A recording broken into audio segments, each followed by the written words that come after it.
pencher vers moi son oreille, et je le chanterai toute ma vie.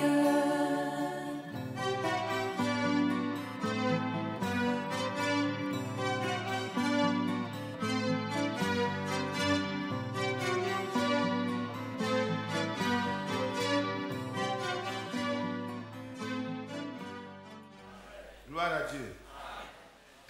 Que le nom du Seigneur soit loué. Nous sommes très heureux de nous retrouver pour un premier dimanche de l'année 2017. Nous sommes heureux de revoir chacun de vous en bonne santé. C'est la grâce de Dieu. Même un jour, voyez, quand on peut le franchir, c'est par la grâce de Dieu. Mais pour nous, ce qui est important, ce n'est pas d'accumuler beaucoup de jours sur la terre, mais que chaque jour soit mis à profit pour nous préparer, parce que de toutes les façons, un jour, nous devrons partir. Et partir est vraiment la chose la meilleure pour nous. Si nous sommes prêts, là-bas, comme nous l'avons chanté, il nous est réservé une maison là-haut. Amen. Sur la terre, il n'y a pas de possibilité que tout le monde s'offre un toit. C'est possible qu'on n'ait même pas de toit jusqu'à ce qu'on parte.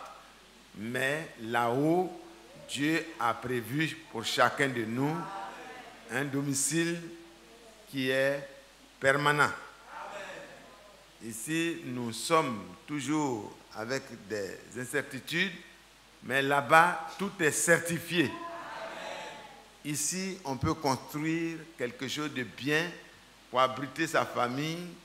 Et puis, lors de certains événements, ça peut être abîmé, ça peut être détruit.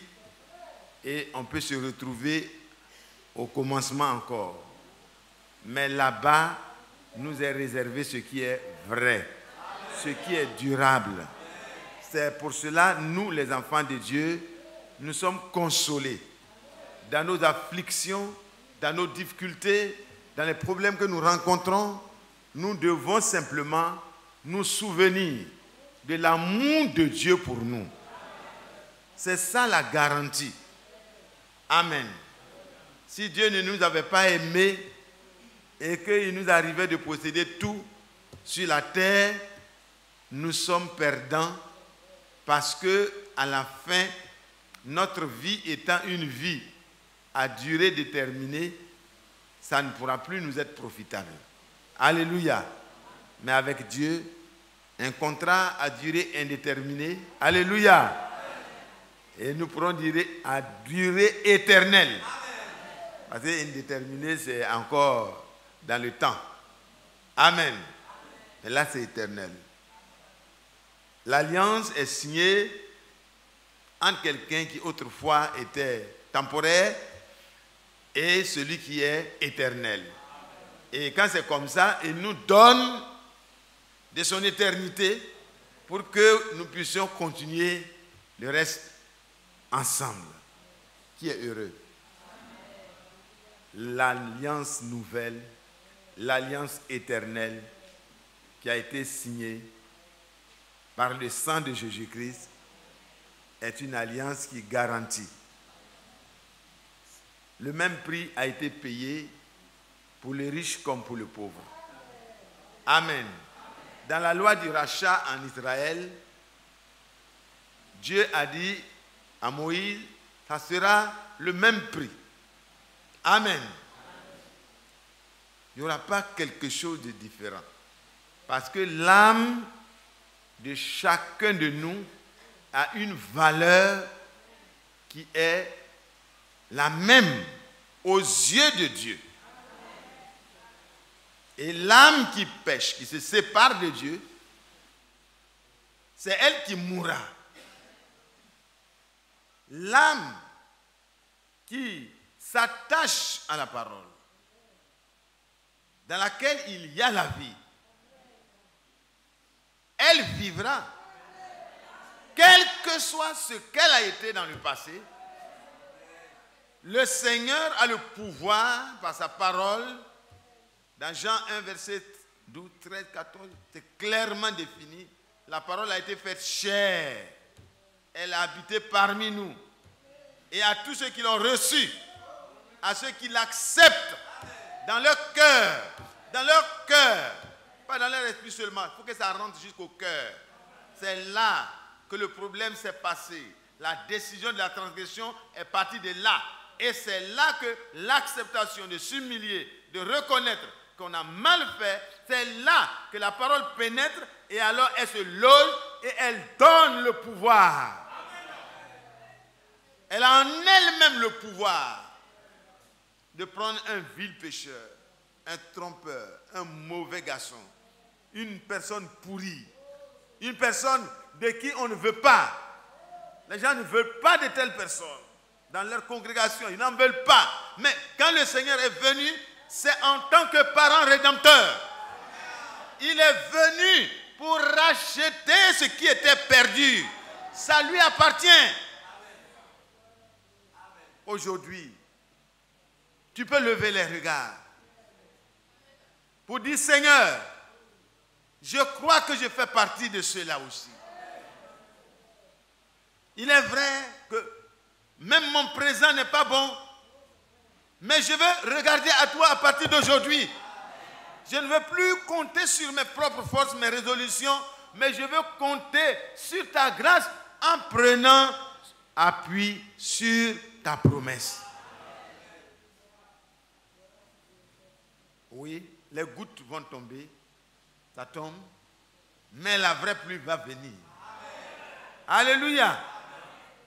Les gouttes tombent autour de nous, un peu de miracle par-ci, un peu de miracle par-là, pour nous dire qu'il n'est pas loin. Alléluia. Avant que les grandes pluies arrivent, ça commence par les gouttes. C'est pas vrai? Tac, tac, tac, tac, tac, et puis ça descend. Mais pour que ça descende, disposons nos cœurs. La pluie ne viendra pas si nous ne sommes pas vraiment aspirants à cela. Comme une biche soupire après des courants d'eau, ainsi mon âme soupire après toi, ô Dieu. Nous devons soupirer après vraiment le Seigneur. C'est le moment où plus que jamais, les enfants de Dieu doivent vraiment conditionner leur vie au retour du Seigneur. C'est là notre seule espérance. Aujourd'hui, nous pouvons faire beaucoup d'études, avoir des diplômes, mais pour avoir du travail même, c'est difficile. Nous allons penser peut-être que c'est dans notre pays que le système est difficile, les gens ne font pas. Non, c'est général. Vous partez dans les grands pays aussi, ils ont les mêmes problèmes. Le chômage augmente, les machines viennent, c'est pas vrai? Les inventions, c'est bon d'inventer, mais quand un seul caterpillar peut ramasser beaucoup d'arbres sur son passage, ceux qui coupaient et qui gagnent l'argent vont gagner comment? C'est le propriétaire du caterpillar qui prend tout l'argent. Vous voyez, non? La bétonneuse, elle arrive, elle mélange beaucoup. Et les manœuvres qui mélangeaient le béton, ils vont faire comment? Ils vont nourrir leur famille comment? Mais c'est le prix à payer pour le développement. Voilà. Avant, on calcule. Maintenant, les enfants, même quand ils entrent sur l'Internet, ils peuvent tout, ils connaissent beaucoup de choses, même avant que le professeur ne donne les cours. L'enfant même a déjà étudié le cours sur Internet parfois. Ce n'est pas mauvais. Mais comprenez que nous sommes en train d'aller vers une restriction totale pendant que le monde augmente en population. Les places de travail vont commencer à se rétrécir de plus en plus. La détresse sera telle que il n'y en aura jamais eu de pareil. Mais pour toi, fils de Dieu, fille de Dieu, pendant que la détresse augmente sur la terre, lève les regards. La promesse de venir te chercher est en train de se rapprocher. Tu n'as rien à craindre. Tu n'as rien à regretter. Si tu travailles, continue de travailler. Aussi longtemps qu'on peut te donner quelque chose pour que tu manges un peu avec ta famille, continue de faire un peu. Si tu peux augmenter un étudiant, il faut continuer. Mais attention, ne concentre jamais ton esprit sur ces choses-là, mais souviens-toi que ta délivrance viendra d'en haut. Ce n'est pas d'ici. C'est pourquoi les chrétiens ne rentrent pas dans les polémiques politiques. Ils s'écartent de cela. Parce que notre seule politique, c'est de marcher avec la parole de Dieu. Dites Amen.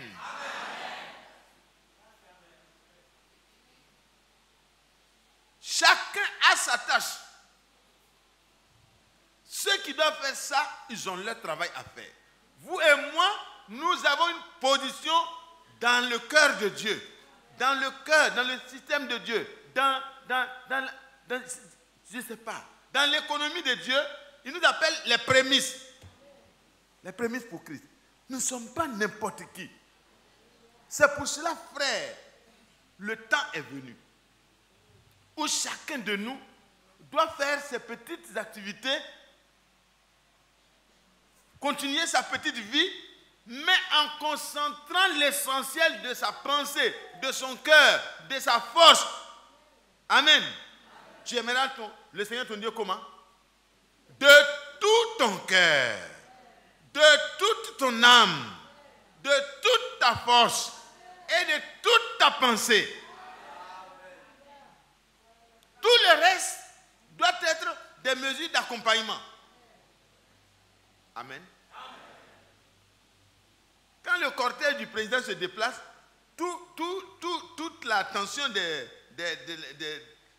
la garde, c'est sur la voiture présidentielle. Maintenant, si vous vous suivez après, bon, c'est bien, mais vous n'êtes pas aussi protégés. Hein? Ceux qui se lèvent, qui se mettent à suivre, qui ne sont pas dans le cortège officiel, une fois que le cortège passe, en tout cas, vous n'êtes pas tellement concernés. Nous sommes dans le cortège.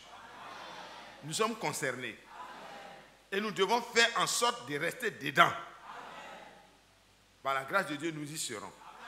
Nous avons parlé la dernière fois de la naissance du Seigneur. La naissance du Seigneur était pour un but. Pour ceux qui étaient dans les tromperies qu'on appelle la Trinité, c'est des erreurs, des graves erreurs. Dieu n'est pas dans une trinité de personnes. Ce n'est pas possible. Parce que le Fils de Dieu, comme nous l'avons lu ensemble, est né un jour. Qu'on appelle aujourd'hui, j'étais engendré. Il est né un jour. Et il est né pour un but. Amen. Pourquoi il devait naître? Nous allons repasser ça. Comment il a vécu? Nous allons voir ça si Dieu le permet. Et quand il est mort, pourquoi cela? Et le bénéfice, qu'est-ce qui doit se passer entre toi et moi? Ça ne doit pas être des choses que nous devons connaître seulement, mais ça doit passer dans une expérimentation réelle. Dieu nous aidera. C'est des choses que vous connaissez, qu'on repasse dessus simplement parce que vous êtes déjà instruits de ces choses-là. Mais Pierre dit, aussi longtemps que je suis dans ce corps, je me sens obligé de vous rappeler ces choses, afin que nous puissions voir s'il y a des éléments qui n'ont pas été pris en compte dans notre propre vie, nous puissions en tenir compte. Amen. Il y a notre frère Gilbert Amouin qui remercie le Seigneur qui lui a permis d'avoir un garçon. Sa femme a accouché. C'est une bonne chose. Que Dieu bénisse notre frère pour la reconnaissance qu'il manifeste à l'endroit du Seigneur. Nous aurons à la fin du culte, notre frère Ali nous donnera une information par rapport à notre sœur Pierrot, la sœur de Paris, Et donc, je laisse ça pour que le frère nous donne ça à la fin.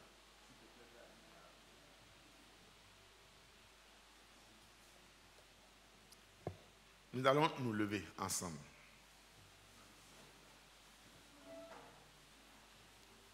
Je salue tous les frères qui sont en ligne avec nous, partout.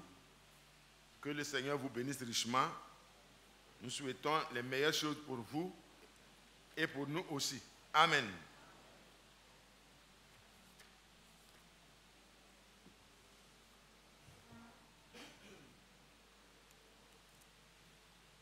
Nous allons prendre donc notre première lecture.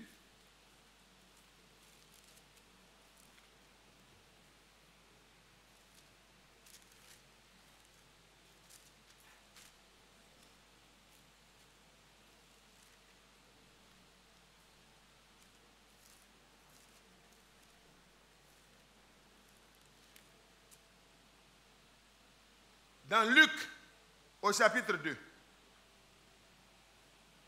Luc, au chapitre 2. À partir du verset 8.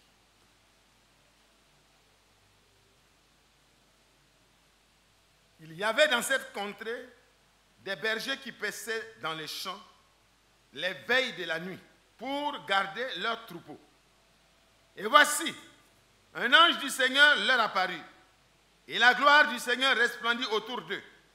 Ils furent saisis d'une grande frayeur. Mais l'ange leur dit, ne craignez point, car je vous annonce une bonne nouvelle, qui sera pour tout le peuple le sujet d'une grande joie. Amen. Nous sommes parmi ce peuple, par la grâce de Dieu. C'est qu'aujourd'hui, dans la ville de David, il vous est né un sauveur qui est le Christ, le Seigneur.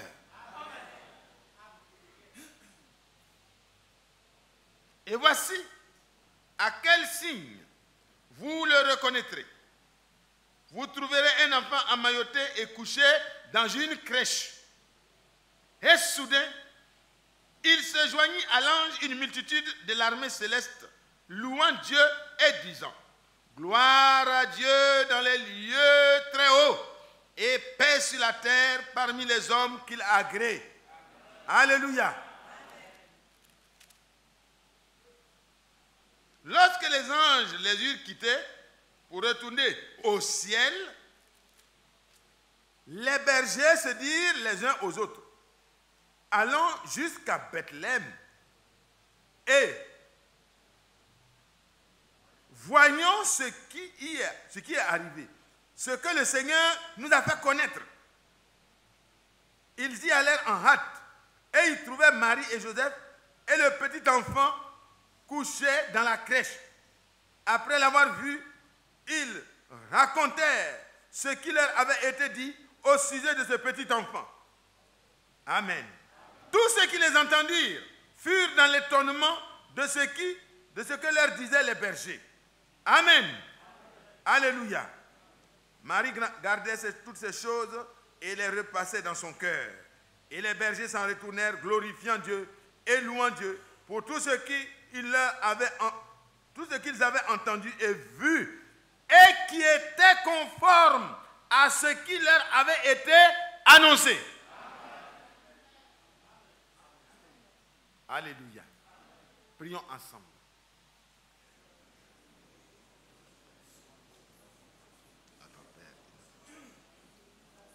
Oh, que ton nom soit loué. Que ton nom soit loué.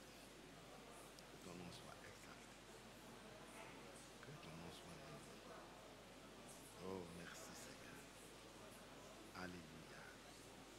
Oh, merci Seigneur. Merci Seigneur. Merci Seigneur. Merci Seigneur. Merci Seigneur. Merci Seigneur. Merci Seigneur. Merci Seigneur. Que ton nom soit élevé. Que ton nom soit acclamé. Que ton nom soit exalté. Merci Seigneur. Merci, mon Dieu. Je demande au frère Isaac de se rapprocher et de prier encore.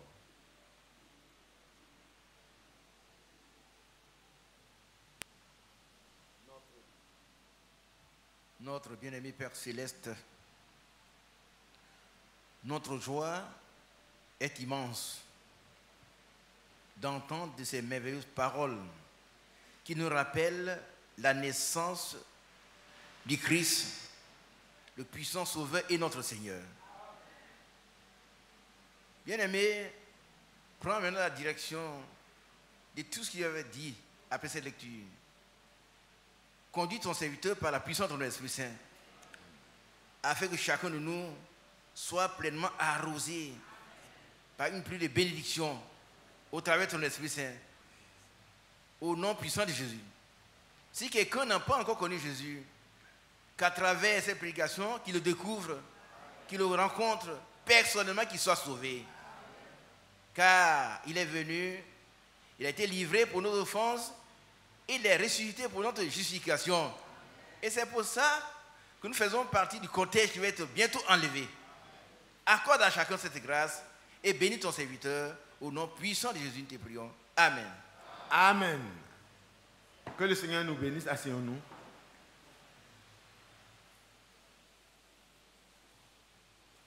Vous voyez ce que les bergers ont retenu à la fin? Ils étaient tellement émerveillés.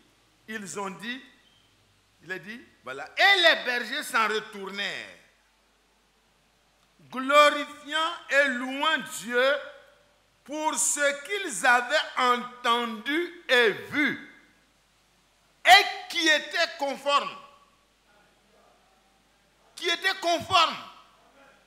à ce qui leur avait été annoncé. Alléluia. Frères et sœurs, si Dieu annonce une chose, sachez que ça va se réaliser. Quand vous irez là-bas, vous verrez que c'est exactement ce qu'il vous a dit là. Il n'y aura pas un seul trait qui manquera. Dites Amen, mes frères. Dieu a parlé de quelque chose de splendide qu'on ne peut pas comprendre. C'était trop merveilleux. Des bergers, ce n'est pas des scribes, ce n'est pas des sacrificateurs. C'est des gens qui n'avaient pas de grandes connaissances de ce qui était dans les Écritures. Mais comme Dieu se plaît à se révéler à qui il veut, Dieu se plaît à se révéler à qui il veut. Car il fait grâce à qui il fait grâce et il fait miséricorde à qui il fait miséricorde. Il n'a pas de compte à rendre à quelqu'un, mais dans son amour, il aimerait que tous parviennent à la repentance et au salut. Il n'a pas oublié ces pauvres bergers. Il a choisi de se révéler à ces pauvres personnes d'abord. Oh, que c'est tellement merveilleux. C'est merveilleux. Ils étaient en train de faire paître leurs troupeaux. La nouvelle qui est attendue par l'humanité depuis des siècles. Parce que depuis la chute dans le jardin d'Éden, vous pouvez lire avec moi, nous allons parcourir un peu. Je veux que vous puissiez retenir que ce que le Seigneur a annoncé arrive exactement comme il l'a annoncé. C'est pour ça que des promesses qui restent et qui doivent être atteintes, qui doivent être vraiment confirmées dans notre vie, que nous allons avoir l'occasion de lire ensemble. Frères, n'ayez aucun doute. Allez de l'avant exactement selon les instructions de la parole de Dieu et vous les verrez s'accomplir exactement comme Dieu l'a dit. N'allez pas sur une autre information, mais allez tout droit là où Dieu vous dit d'aller, conformément à sa parole. Vous trouverez les choses telles que c'est. Amen. Ils se réjouissent, ils allaient, ils se sont retournés en louant Dieu, en glorifiant Dieu pour tout ce qu'ils avaient entendu et vu et qui était conforme à ce qui leur avait été annoncé par le Seigneur. Genèse 3, verset 15 que vous connaissez bien. Voici ce qui avait été déjà dit. je mettrai inimitié entre toi et la femme, entre ta postérité et sa postérité. Celle-ci t'écrasera la tête et tu lui blesseras le talon. Depuis la chute, frère, Dieu a annoncé quelque chose. Depuis la chute, Dieu a annoncé cet événement glorieux. C'est-à-dire, Dieu lui-même prendra soin de régler le problème du serpent. Dites Amen. Parce que c'était la désolation qui était entrée dans toute la création. Le prince, ayant été déçu avec tout l'héritage qui lui avait été remis, le diable pouvait malmener tout. Mais gloire soit rendue à Dieu. Gloire soit à Dieu. Gloire soit à Dieu. Dans le plan de Dieu, Dieu savait que les problèmes allaient surgir dans le jardin d'Éden.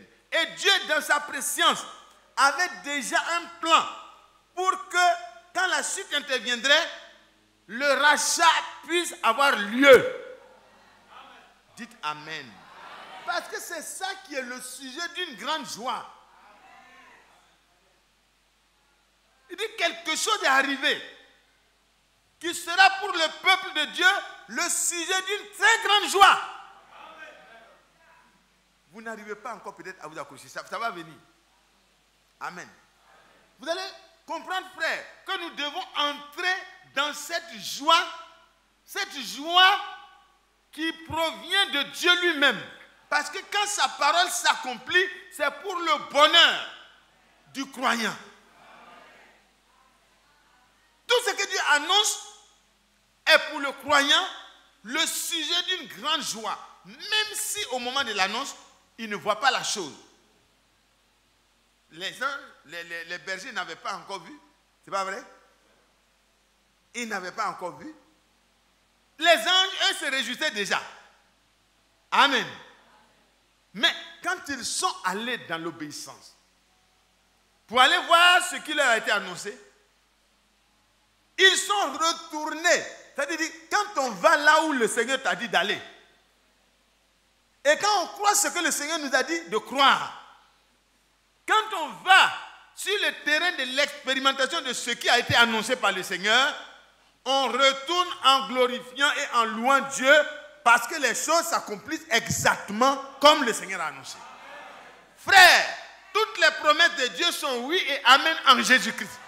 Il n'y a rien qui va rester sans être parfaitement en ordre. Tout va s'accomplir. Dans ma vie et dans ta vie, ce que le Seigneur a promis va s'accomplir. Voici ce qu'il a dit à Adam et à Ève. Quand la chute a eu lieu, il leur a annoncé que la semence de la femme mettra au monde un fils, un jour, sans que ce ne soit pas un acte entre l'homme et la femme. Parce que déjà la semence de l'homme ne pouvait plus être parfaite. Il fallait une autre manière. Et Dieu savait comment il allait le faire. Quand il a annoncé ici la chose, ça pouvait paraître comme une folie, parce que la femme ne peut pas avoir de semences. Elle a le terrain de la reproduction, mais elle n'a pas la semence en elle-même. Ce n'est pas possible. Mais ce qui est impossible aux hommes est possible à Dieu. Parce que Dieu est créateur. Il dit, la semence de la femme, un jour, écrasera la tête du serpent. Oh, quelle joie! Permettez-moi, s'il vous plaît, parce qu'il va faire un peu chaud. Mais bien aimé, s'il vous plaît, imaginez dans ce chaos qui est tombé dans le jardin d'Éden, où l'homme et la femme sont dans la désolation, la tête baissée, ne pouvant même pas lever les yeux vers Dieu, parce qu'ils sont coupables.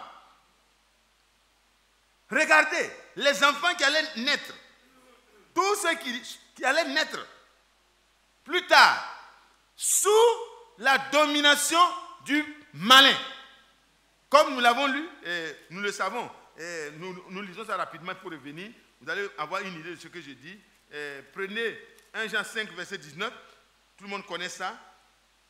Nous savons que nous sommes de Dieu et que le monde entier est sous la puissance du malin. C'est depuis la chute, frère.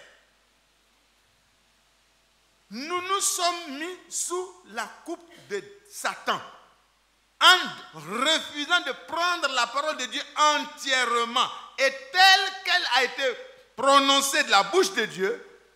Quand nous avons accepté l'interprétation de Satan à côté de la parole de Dieu, la mort est intervenue, la chute est intervenue, la séparation est intervenue, les bruits sont intervenus, la réconciliation était nécessaire pour que nous puissions retrouver le chemin de la paix.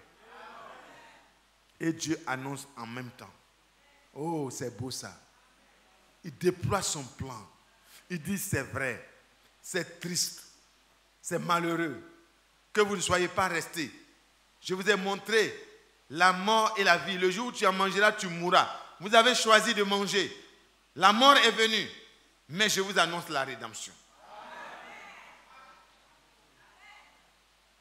Il vous faut un parent proche. Alléluia.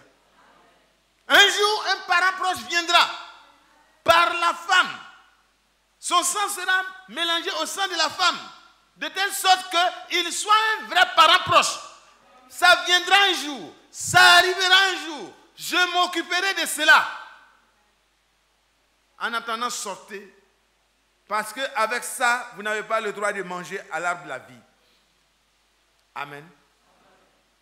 Et l'homme a été chassé et l'arbre a été protégé. Afin que nous ne puissions pas vivre vraiment dans cette désolation, ces corps brisés, ces maladies, tout ce que la chute a entraîné. Si on devait rester dedans vraiment très longtemps, ce n'est pas intéressant. Je ne vais pas m'attarder sur ce point, parce que ce n'est pas le thème. Prenez Ésaïe 7. Nous nous rapprochons rapidement. Ésaïe 7. Dieu continue à déployer le plan qu'il avait déjà dans la tête, dans son cœur. On saute parce qu'il y a beaucoup de choses à dire. Prenez le verset 14. C'est pourquoi le Seigneur lui-même vous donnera un signe. Voici, la Vierge deviendra enceinte. Elle enfantera un fils et elle lui donnera le nom d'Emmanuel. D'Emmanuel, ce qui signifie Dieu avec nous. Voilà la révélation. Dieu fait cette révélation à son prophète pour que son prophète le transmette aux croyants. Pour que les croyants soient dans l'attente. Parce qu'il y a une rédemption qui doit avoir lieu. De la même manière que l'esclavage est entré. Parce qu'en fait, de cette manière, Adam et tous ses descendants sont rendus esclaves. Et l'héritier et l'héritage. Mais ce n'est pas pour longtemps. Parce qu'il y aura dès le départ la promesse de celui qui va racheter. Et la précision se fait détail. Donc la naissance du Seigneur Jésus-Christ n'était pas une naissance hasardeuse. C'était une naissance promise, une naissance programmée pour un but précis. Et c'est pour cela que les anges ont dit, réjouissez-vous. Je reviendrai chaque fois, je relirai ça avec vous, frères. C'est tellement merveilleux. Il a dit, oui, ne craignez point, car je vous annonce une bonne nouvelle, qui sera pour tout le peuple le sujet d'une grande joie. C'est que aujourd'hui, dans la ville de David, il vous est né un sauveur, qui est le Christ, le Seigneur. Précision, Michée, chapitre 5, le verset 1, il est dit, effectivement, que c'était à Bethléem. Et toi, Bethléem Ephrata, petite entre les milliers de Juda, de toi sortira pour moi celui qui dominera sur Israël, et dont les activités remontent aux temps anciens, au jour de l'éternité. Voilà encore des précisions. Ça, c'est pour les croyants. Les incroyants s'en moquent. Les incroyants n'ont pas de part avec ça.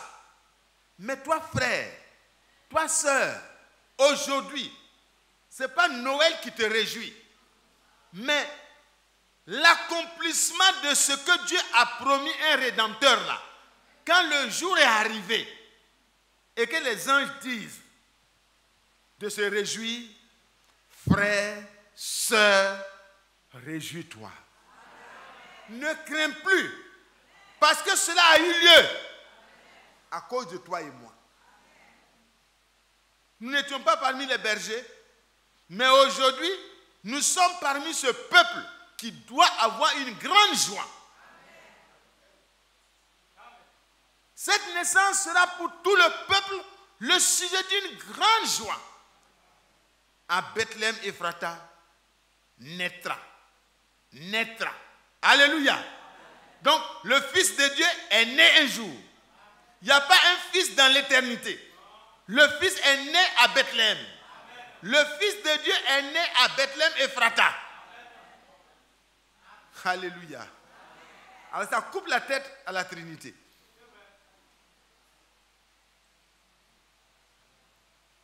Les prophètes sont des visionnaires de Dieu. Les théologiens sont des visionnaires des hommes, on peut dire. Eux, ils essaient de voir, de ramasser un peu à gauche, à droite pour étudier, pour voir qu'est-ce que ça veut dire. Mais le prophète, lui, il annonce la chose directement de la bouche de Dieu. Alléluia. Il dit, celui qui va naître à Bethléem là,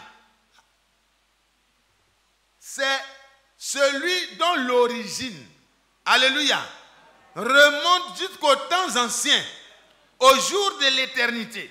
Ses activités remontent là. Mais ce n'était pas en tant que fils qu'il était dans l'éternité. Alléluia. Est-ce que vous comprenez? Nous allons avancer, vous allez voir. Un fils, elle enfantera un fils et elle lui donnera le nom d'Emmanuel, ce qui signifie Dieu lui-même parmi les hommes. Prenez Ésaïe 9, nous allons revoir encore l'annonce de cet enfant. Parce que frère, nous allons dire, car un enfant nous est né, un fils nous est donné, et la domination reposera sur son épaule. Je vais m'arrêter d'abord à un enfant nous est né. Est-ce que ce n'est pas la même annonce que les anges ont fait? Plus tard, le prophète Ésaïe, en tant que visionnaire de Dieu, voyait les choses arriver devant. Parce que Dieu est un aigle. Alléluia. Dieu lui voit depuis l'éternité, il voit dans l'éternité. Alléluia. Et il donne sa vision à un homme pour lui dire, regarde, je t'ouvre les yeux, regarde. Et puis il regarde, il voit un enfant qui est né. Alléluia. D'une vierge. Un enfant qui est né sans que sa mère ait eu des rapports avec un homme. Sa mère n'a jamais eu de rapport avec un homme. Mais je vous dis que plus tard, quand elle a fini d'accomplir cette œuvre de porter le corps de cet enfant qui devait naître, elle a eu une vie normale avec son mari qui s'appelle Joseph, de telle sorte qu'il n'y a pas d'immaculée conception. C'est la malice du diable. Ça ne vient pas de la parole de Dieu. Si quelqu'un entend, même s'il se trouve quelque part et qu'il entend ça, qu'il comprenne que la Bible dit que Marie a eu des enfants avec son époux Joseph. Il a eu des enfants, des filles et des fils. Elle a eu des enfants. Mais avant, ce n'était pas possible parce que Dieu a gardé le vase pour un travail. Le vase était conservé. Le vase était parfaitement conservé. Mais ce n'est pas une personne qui est née sans péché. Au contraire, il a fallu que la grâce lui soit faite pour qu'elle reçoive la semence divine de la parole. Donc la théorie ou la théologie ou le concept de l'Immaculée Conception est une erreur doctrinale. Que Dieu pardonne à ceux qui ont fait cette erreur et qu'il pardonne à ceux qui ont été trompés, mais que tous ceux qui appartiennent à Dieu sortent de toute cette confusion et reviennent à la réalité de la parole. Dieu n'a pas dit qu'il va s'accaparer la femme de Joseph. Non, Dieu n'a pas besoin de prendre quelqu'un et de lui arracher sa femme. Non, c'est sa femme. Il dit, prends avec toi Marie, ta femme. Parce que l'enfant qu'elle porte là, ce n'est pas un enfant d'adultère. Ce n'est pas un enfant qu'elle allait chercher à gauche, chercher à droite. Elle est restée intègre. Elle est restée correcte. Elle ne t'a pas trompé. Joseph ne craint pas. Fils de David, souviens-toi, tu es un fils de David. C'est de David. Alléluia. C'est de lui. Souviens-toi. Prends ta femme, lève-toi vite. Prends ta femme. Ne laisse pas les mauvaises langues commencer à parler de lui, d'elle. Va prendre ta femme avec toi. Peut-être ils ont fait le mariage à 4. Alléluia. Encore là, vous voyez mes bien-aimés, n'attendez pas beaucoup de moyens pour faire le mariage. Si vous avez juste un peu de moyens, faites votre mariage. La bénédiction du Seigneur vous accompagnera. Si vous avez des moyens plus tard, invitez-nous. Même si c'est à l'Ivoire, nous serons tous là. Mais ici, frère, c'était tellement sérieux. Là, il ne fallait pas laisser passer beaucoup de temps. Parce que les gens vont commencer à répandre beaucoup de choses. Les gens qui sont très sensibles, dès le premier moment où une femme est enceinte, il y a des gens qui reconnaissent déjà. Il y a des femmes qui sont très fortes dans ça. Hein. Dès que ça a commencé, il dit, frère Ali, la fille là, on dirait qu'elle a changé. Elle a changé, oui, elle a changé, mais elle a changé de la part de Dieu. Alléluia! Elle a changé, mais vous n'allez rien comprendre dedans. Dieu va brouiller complètement leur compréhension, jusqu'à ce qu'ils comprennent. Il dit, Joseph, lève-toi rapidement, il n'y a pas de plan. Toi, je vois ta pensée, tu es intègre, tu ne veux pas la diffamer, tu veux la faire partir, comme ça, ses parents vont la remettre à celui qui est en train de faire la chose en bas. Bon, mais ce n'est pas quelqu'un d'autre, c'est la promesse. Il dit, est-ce que tu te souviens, Joseph? J'ai dit ça. Dans le jardin d'Éden, j'ai promis que la femme aura une postérité. Plus tard, j'ai dit par mon fils, mon serviteur Ésaïe, que voici, Ésaïe a vu ta femme. Ésaïe a vu celle que tu as pris comme épouse. Elle était enceinte avant que vous soyez ensemble. Voici, la Vierge sera enceinte. C'est le signe du Seigneur. C'est pour montrer que le temps est venu où Dieu lui-même, dans son amour, va descendre dans l'humanité pour se rendre proche en tant que parent pour le rachat. Alléluia. C'était pour ça que Dieu devait se faire un corps. C'est l'amour immense de Dieu. C'est la grandeur de Dieu. C'est la grandeur infinie de Dieu qui peut permettre qu'il puisse s'abaisser et descendre et devenir un petit enfant couché dans une crèche. Même pas un berceau. Oh, je vous en prie. Nous qui n'avons même pas beaucoup de moyens, nous nous débrouillons pour avoir au moins un petit pouf, quelque chose comme ça où on va déposer le bébé. Mais le Seigneur, quand il devait venir sur la terre, il a choisi de devenir comme un agneau. De naître dans une bergerie. D'être couché dans les herbes. Il dit, Joseph, c'est ce que j'ai annoncé par mes prophètes qui est en train de s'accomplir. Sois tranquille, ne crains point. Prends Marie ta femme. Car, alléluia, alléluia. Oh, reprenons ça ensemble.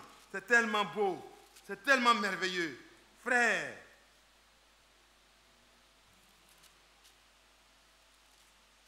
Voilà. Ne crains pas. Marie, oui, c'est dans Matthieu, je crois. Hein? Voilà, 5,19. Matthieu 1,19. Et voici de quelle manière arriva la naissance de Jésus. Marie, sa mère, ayant été fiancée à Joseph, se trouvant enceinte par la vertu du Saint-Esprit, avant qu'ils aient habité ensemble. Voilà, les philosophes vont dire, on n'a pas besoin d'habiter ensemble. Voilà, parce que l'Esprit de Dieu nous connaît. Hein. Et donc, il va dire, frère, ça, c'est pas totalement clair. Parce que de toutes les façons, même s'ils n'habitent pas ensemble, ils peuvent se retrouver quelque part ensemble. Mais la parole de Dieu veut dire par là qu'il n'y a jamais eu de rapport sexuel entre eux. Si tu amènes ton esprit à entrer dans l'interprétation, c'est le même diable qui était dans le jardin d'Éden qui t'amène à interpréter. Arrête d'interpréter, prends la parole telle qu'elle est présentée. L'interprétation tue. Mais la foi dans la déclaration sortie de la bouche de Dieu donne la vie et la vie pour l'éternité. Mon cher frère, sois simple et crois. Parce que Dieu résiste à ceux qui sont trop connaisseurs. Il dit, je te loue au Père. Oh, de ce que tu as caché ces choses aux sages et aux intelligents qui te permettent d'étudier tellement. Ce n'est pas mauvais d'étudier. Mais tu l'as révélé à ceux qui sont simples. Parce que dans les choses de Dieu, Dieu requiert la simplicité pour que lui-même se révèle.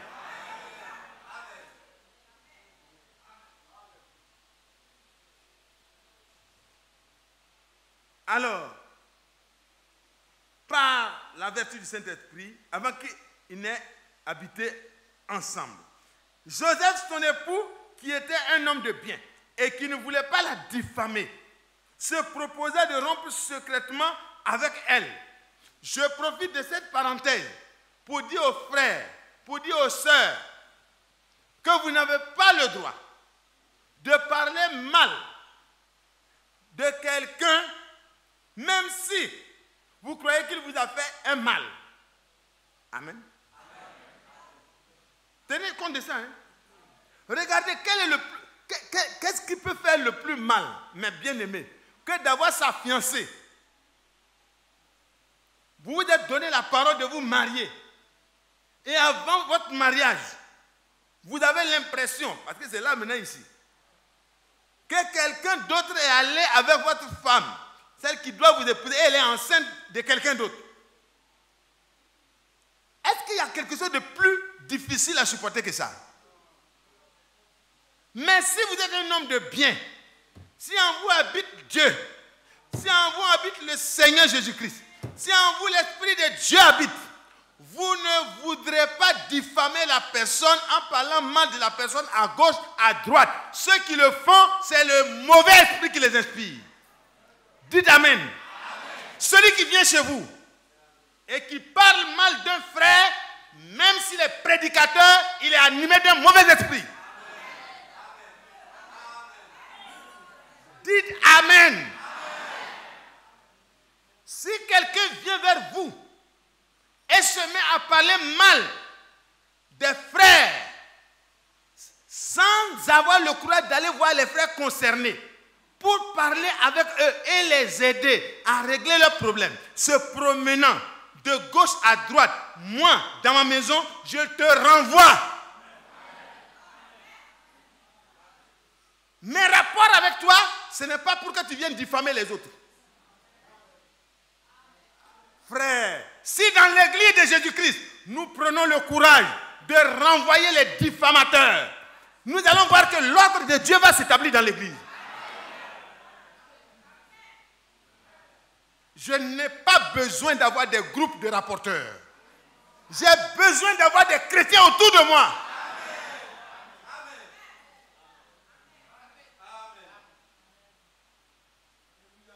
Si vous le faites, arrêtez. Parce que sinon, vous aurez des problèmes avec Dieu. Parce que la rédemption a eu lieu pour tous ceux qui sont perdus et qui peuvent croire.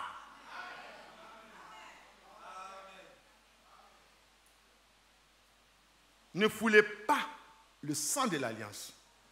Si le sang de Christ a été versé pour quelqu'un, si vous apprenez quelque chose de la personne, si vous n'avez pas le courage d'aller voir la personne, allez voir Dieu. Parlez avec Dieu. Dites, Seigneur, voilà ce que j'ai appris. Je veux que tu me rassures que ce n'est pas vrai. Mais si c'est vrai, Seigneur, aide la soeur, aide le frère, viens lui en aide, secours-le, parce qu'il est en danger, il va mourir, il va se perdre. Seigneur, je ne veux pas qu'il se perde. Voici le travail des enfants de Dieu. Ceux qui sont là, qui se promènent de maison en maison, faisant un travail de diable en se blanchissant avec des robes de chrétiens, vous aurez des problèmes, vous n'aurez jamais de progrès dans la marche parce que ce n'est pas un travail qu'on peut faire et progresser dans la vie spirituelle.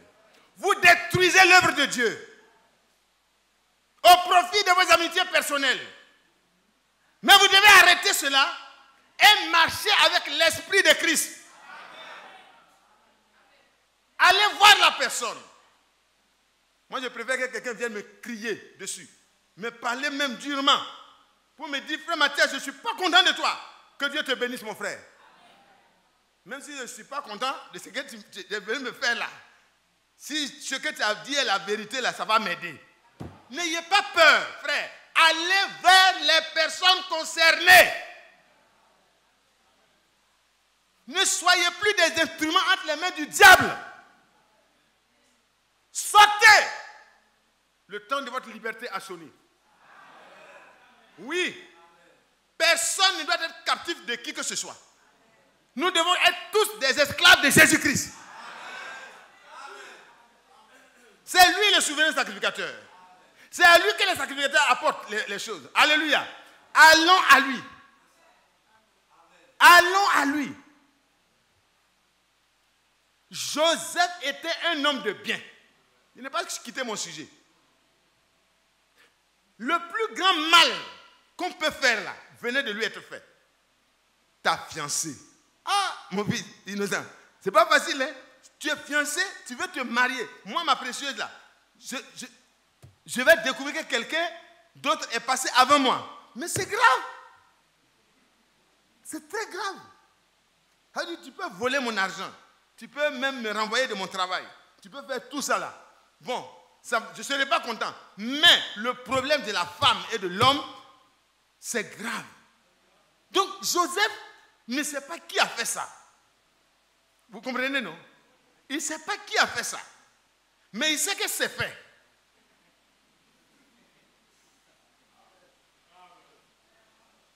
Il n'a pas réuni sa famille. Vous voyez? Non. Oh, c'est merveilleux. Frère, est-ce que vous comprenez? Mettez mon micro.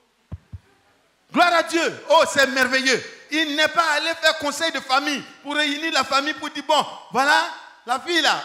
Moi, vous voyez, en tout cas, si vous voulez, si vous ne croyez pas, on va faire échographie. On va faire... Non. Il n'a pas réuni ses amis. Oh, mon ami, s'il te plaît, je suis malheureux. Je ne sais pas comment je vais faire. Je ne sais pas. Mais il semble que Marie là, son affaire là, c'est pas clair, je ne sais pas.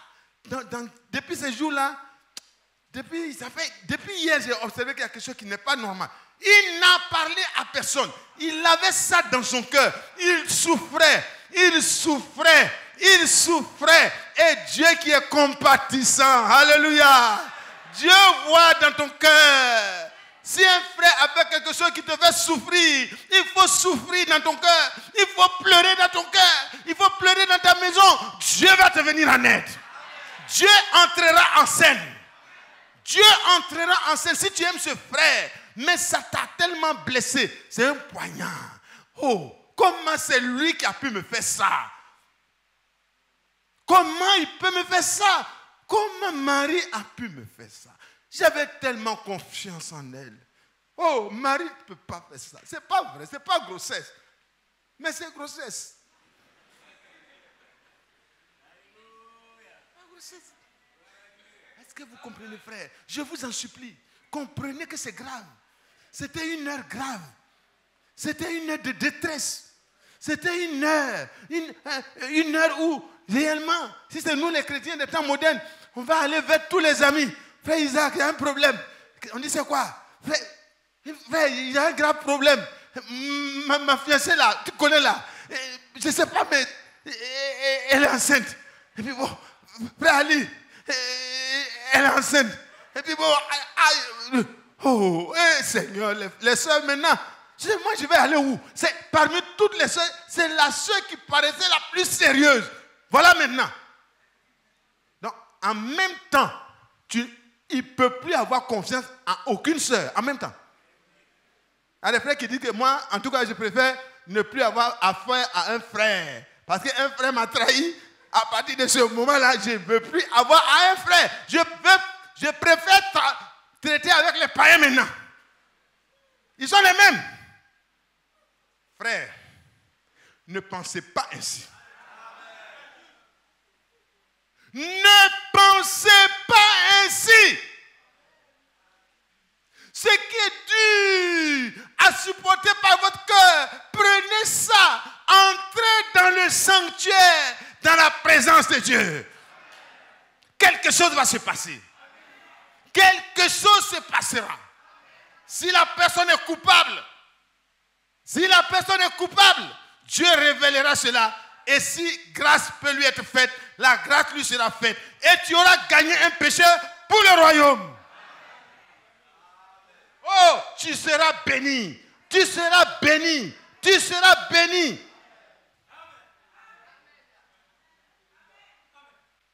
Mais quand vous vous levez, vous partez chez un serviteur de Dieu. Vous partez chez une sœur qui vous aime bien, qui vous accueille bien. Et vous passez votre temps à calomnier, à parler des autres. Vous êtes un démoniaque.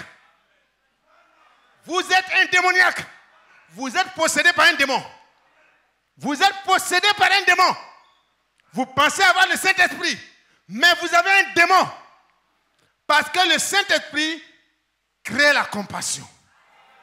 Le Saint-Esprit amène la personne à aller voir celui qui a péché. Le Saint-Esprit te conduit à aller voir la personne qui a péché. Si tu n'as pas la force, le Saint-Esprit te donne la force de te mettre à genoux. Pour dire, Seigneur, je ne comprends pas pourquoi il peut me faire ça. Je ne comprends pas. Mais ce n'est pas normal. Mais Seigneur, d'abord apaise mon cœur. Je suis fâché. Il faut dire la vérité à Dieu. Hein? Je suis fâché contre lui. Il m'a fait du mal. Je n'arrive pas à lui pardonner. Mais Seigneur, je veux lui pardonner. Parce que tu as dit que si je ne pardonne pas, tu ne me pardonnes pas. Alors que je veux que tu me pardonnes. Donc, Seigneur, entre toi et moi, parlons. Il faut m'aider. Parle avec Dieu jusqu'à ce que tu reçoives dans ton cœur le secours d'en haut qui te permettra de pardonner à ton frère. Et à partir de ce moment, tu deviendras une source de bénédiction pour cette personne. Elle ne se perdra pas à cause de l'amour que tu as eu pour elle. Parce que le Seigneur attend que tu lui pardonnes. Et lui aussi lui pardonnera. Et il te pardonnera. Et il te garantira. Il te protégera. Au jour de ta faiblesse, le Seigneur sera une garantie pour toi. Il sera un rempart pour toi. Il sera une protection pour toi. Il sera une muraille forte pour toi. Alléluia. Parce que tu as eu compassion des autres. Je le dis pour chacun de nous.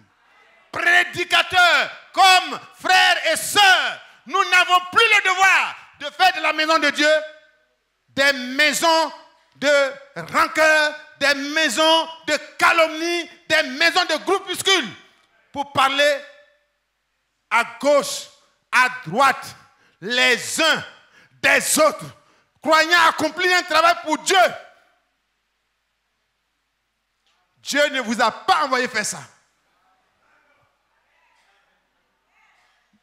Je n'ai pas quitté mon sujet. Joseph, qui était un homme de bien, ne voulant pas diffamer sa fiancée qu'il a poignardée dans le dos, apparemment. Parce que souvent, frère, vous pouvez juger quelqu'un le condamner, le jeter à la vindicte populaire, sans avoir des preuves. Et vous en avez fait en pagaille. Nous en avons fait. Mais arrêtons aujourd'hui.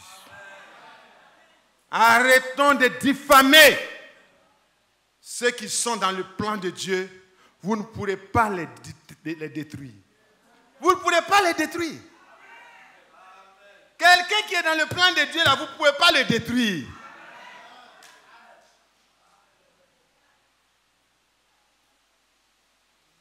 On forme des petits groupes. Oui,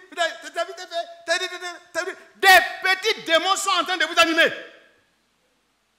Vous qui faites ça, arrêtez. Vos petits groupes doivent être des groupes de prière.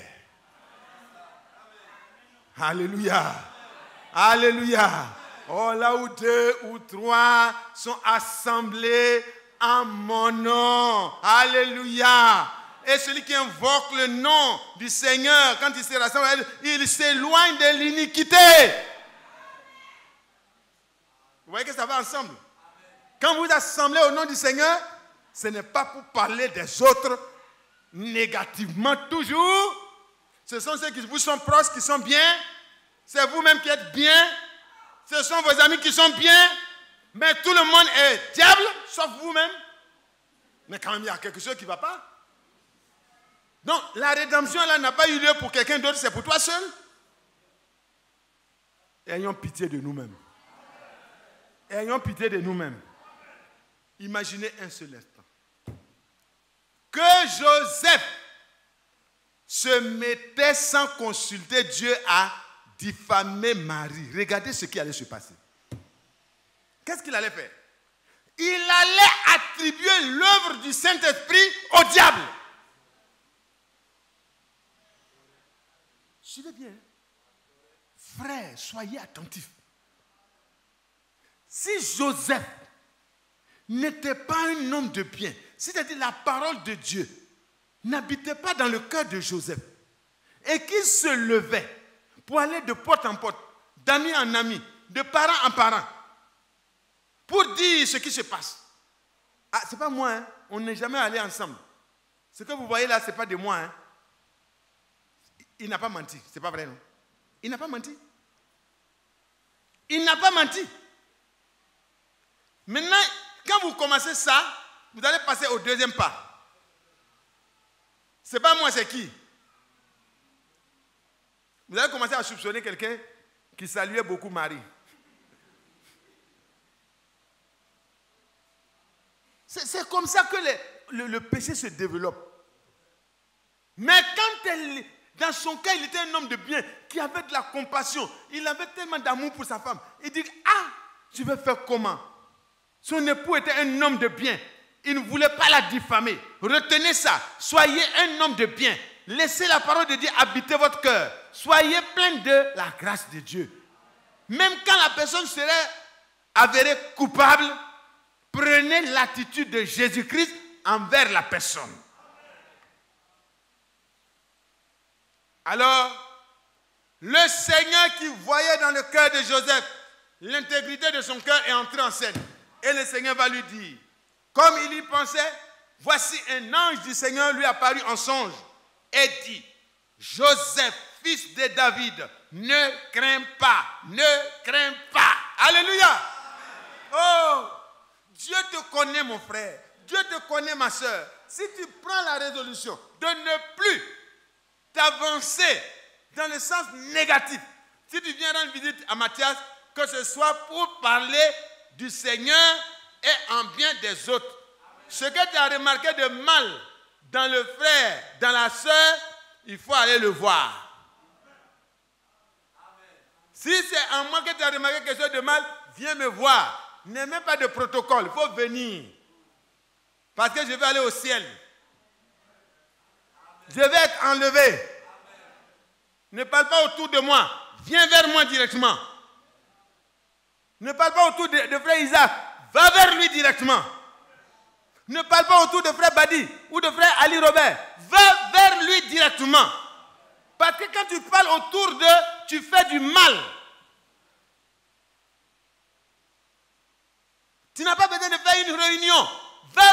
la personne. Et le Seigneur va te secourir. Oh, tu seras béni. Oh, tu seras heureux. Et parfois, il y a des choses, tu vas apprendre que ce que tu avais compris n'était parfois pas vrai. Et tu seras tellement heureux de savoir que ce n'est pas vrai. Parce que c'était trop grave pour être vrai. Et tu seras heureux. Et la communion va venir en lieu et place de la division. Parce que le diable ne vient que pour voler, détruire, diviser, tuer, égorger. Mais le Fils de Dieu est venu afin que ces brebis aient la vie. Et qu'elles aient la vie en abondance. Joseph, qu'est-ce qui se passe? L'ange du Seigneur lui dit, ne crains point. Ne crains point, Joseph, fils de David. Ne crains point. Ne crains pas du moins. Ne crains pas de prendre avec toi Marie, ta femme, car l'enfant qu'elle a conçu vient du Saint-Esprit. Dites Amen. La puissance du Très-Haut viendra sur toi. Le Saint-Esprit viendra sur toi et la puissance du Très-Haut te couvrira de son ombre. C'est pourquoi le Saint-Enfant qui naîtra de toi sera appelé Fils du Dieu Très-Haut. Il dit, mais comment cela arrivera-t-il? Oui, ce qui est impossible aux hommes est possible à Dieu. Alléluia. Car à Dieu, rien n'est impossible. Oh, frères et sœurs, déjà là, c'est un point important où vous pouvez même s'arrêter pour continuer. Ne diffamez plus, frère. Ne calomniez plus, frère. Ne prêtez pas vos membres au diable. Ne prêtez plus votre bouche au diable. Ne prêtez plus votre cœur au diable. Le temps est fini. Donnez tous vos membres au Seigneur pour être des instruments de justice. Romains au chapitre 6. Vous pouvez lire là-bas à partir du verset 11, je crois. Autrefois, nous avons livré nos membres. Le diable a utilisé ça pour faire du mal.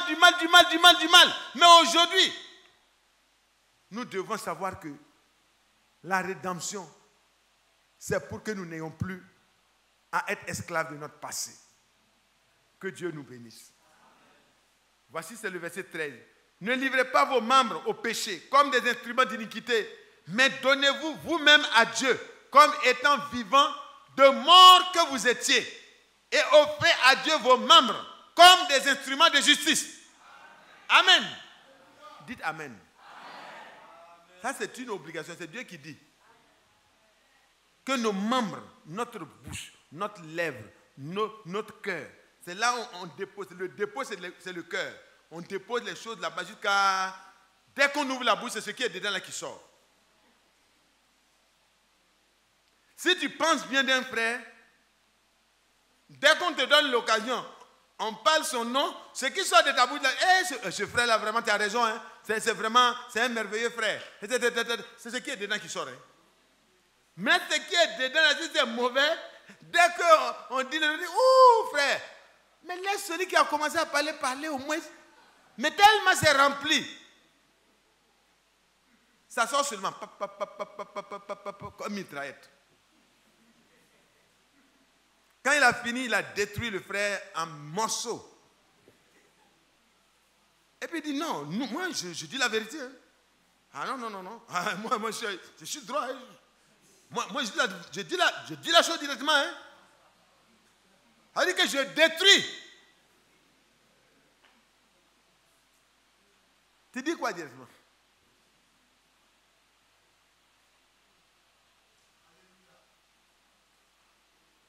Je ne dis pas de ne pas corriger un frère, que ça soit bien dit. Je ne dis pas de caresser un frère dans le sens du poil pour qu'il soit content. Je ne dis pas de faire de la diplomatie pour ramener un frère à l'ordre. Mais je dis que la parole de Dieu nous dit d'être des hommes compatissants, pleins de miséricorde dans nos entrailles, comprenant que nous qui sommes debout, on peut un jour être assis et même tomber. pendant que nous sommes encore là, usons de soutien mutuel dans l'amour. L'amour couvre une multitude de péchés, mais l'amour ne protège pas le péché. Disons la vérité à notre frère, à notre sœur, pour l'aider à sortir du mauvais piège dans lequel il est tombé. Mais allons vers lui. Allons vers lui. Amen. Amen. Amen. Le rachat. Donc ici, nous avons lu. Nous allons lire juste quelque chose et puis je vais continuer la semaine prochaine parce que je pense que Dieu a voulu parler de cet aspect-là et on ne va pas aller trop loin. La semaine prochaine, je reprendrai tranquillement la suite. Parce que frère, il vous est né un sauveur. Il nous a été mis conformément aux Écritures. Le sauveur est né. Nous allons prendre dans Ésaïe au chapitre 9, là, comme il est dit. Nous nous étions arrêtés là-bas. Ésaïe 9. Ésaïe 9. Car un enfant nous est né, un fils nous est donné. Et la domination reposera sur son épaule. On l'appellera admirable, conseiller, Dieu puissant, Père éternel, prince de la paix.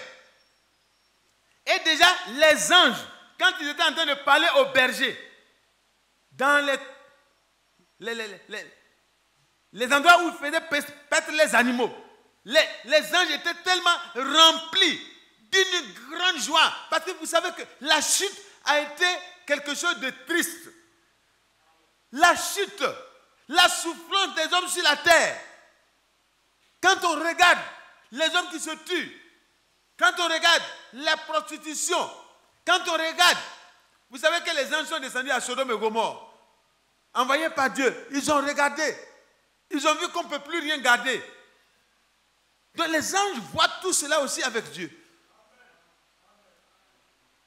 Et ils ont été obligés de détruire Sodome et Gomorrhe par le feu. Les anges voient ça. Dans ce jour-là, quand la bonne nouvelle est venue, c'était une bonne nouvelle pour tout le monde. Il dit oui, vous les bergers, sachez que nous sommes venus vous annoncer de la part du Seigneur une bonne nouvelle.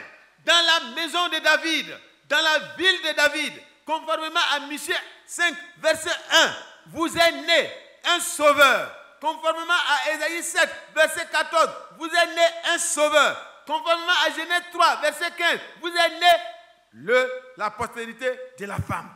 Oui, conformément à Ésaïe 9, verset 5, il vous a été donné un fils. Un enfant nous est né. Ce n'est pas n'importe quel enfant. Ésaïe 35. Dieu lui-même vous visitera au travers de cet enfant. C'est pour cela que je vous ai dit que c'était Emmanuel. L'ange pouvait expliquer les choses. Exactement d'écriture en écriture. De fil en aiguille. Dit celui qui est né là. C'est qui? C'est un sauveur qui vous est né, qui est le Christ, le Seigneur. Et le nom avait été déjà donné à Joseph. Quand l'enfant va naître, ne crains pas, prends-le. Quand il naîtra, quand l'enfant qui est dans le ventre de ta femme va naître là, tu lui donneras le nom de Jésus. Jésus qui signifie Yahshua, votre Dieu, le Dieu d'Israël, qui s'est révélé à Abraham, à Isaac, à Jacob. Celui qui a marché avec vous dans le désert, sous la forme d'une colonne de nuée et d'une colonne de feu. Yahshua lui-même va venir comme un petit enfant. Il va naître par ta femme qui s'appelle Marie. Ne crains pas. Et alors, c'est lui qui est le Sauveur, le Christ et le Seigneur. Ce n'était pas explicable. Il fallait croire. Les anges, les bergers, quand ils ont entendu ça, qu'est-ce qu'ils ont fait?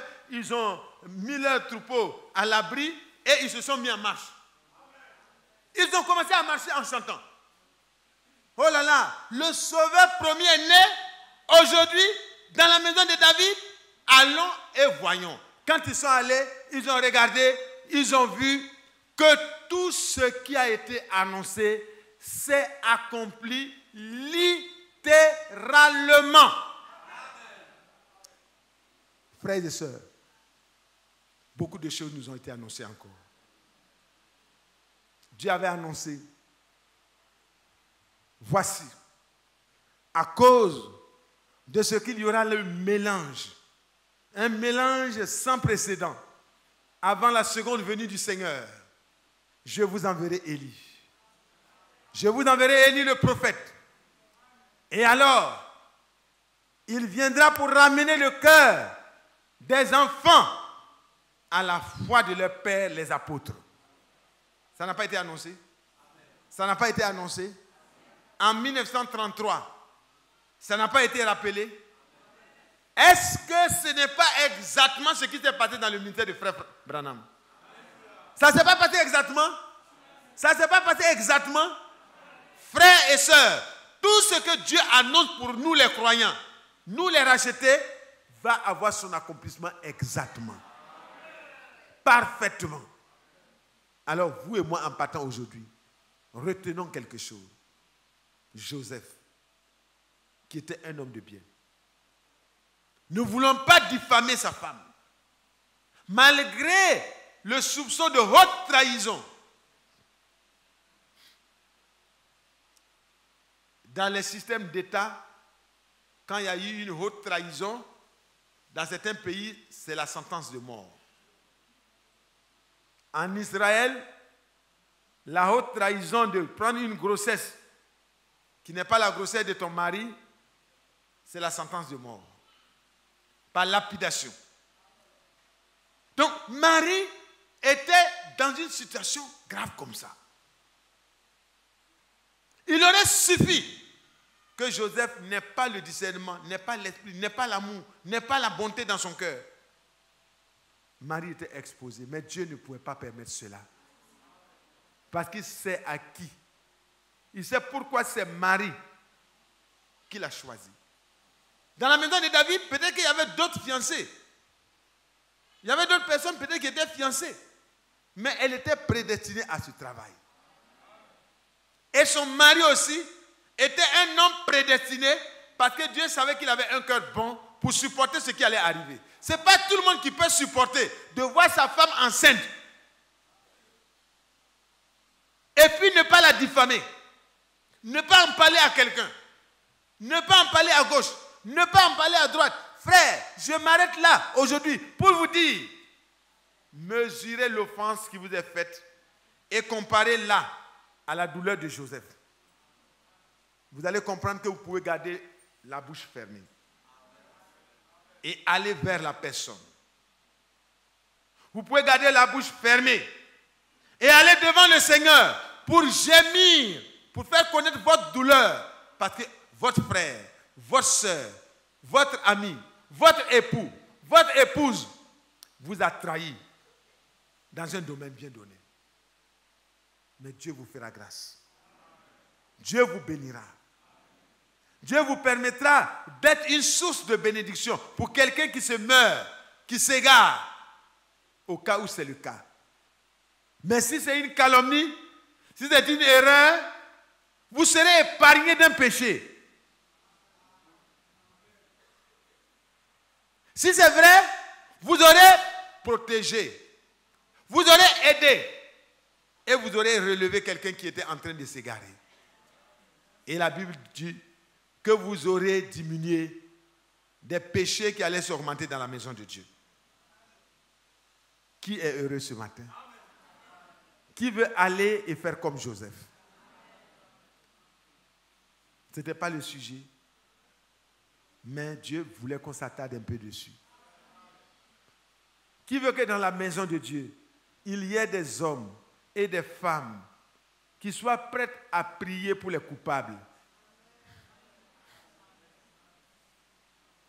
Qui est prêt à prier pour les coupables?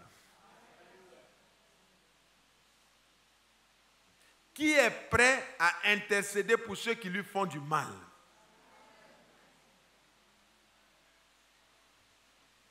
Maintenant, qui n'est pas prêt à prier et à intercéder pour ceux qui font du mal?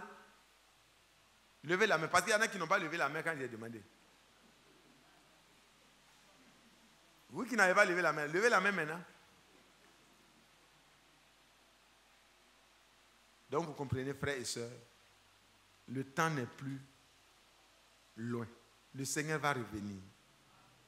Et comme il va revenir, armons nos cœurs, armons nos bras, mettons-nous à la disposition du Seigneur. Disons comme Marie, même si je ne comprends pas la profondeur des choses, je suis la servante du Seigneur. Je suis le serviteur du Seigneur. Qu'il me soit fait selon la parole de Dieu.